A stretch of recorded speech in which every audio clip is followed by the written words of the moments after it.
microphone only works with all the speakers in a certain couple of spots. One of them is right here, the other one is way down there, closer to the staircase. So you got to pick great things here in the Stockyards today. There's going to be a gunfight show in Stockyard Station right after the cattle drive. Just go to the tracks down there at Stockyard Station. Tours just finished up a great tour with some great folks. And we have our next tour at 12:30 to 1:45. The last tour is from 2 to 3:15. May's ticket booth down here. Come take the walking tour. Now, it's going to be hot today. We are not going to be standing in the sun, by the way. We get inside air-conditioned buildings, use shade, things like that. So, in those 11 years I've been working down here, I have seen longhorns go running up that alley down there by Stockyard Station. I've seen them go up on the sidewalk to get leaves, acorns, plants, things like that. Seen them get their feelings hurt, just taking off running down the street. So things like that do happen.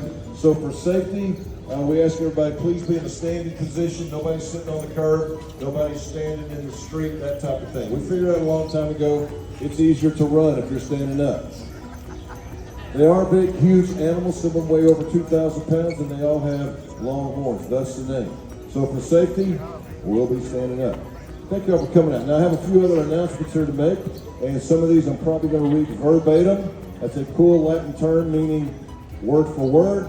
Some of them I may ad lib, which is a cool Latin term meaning make stuff up. So here we go. It goes back to Sam Houston.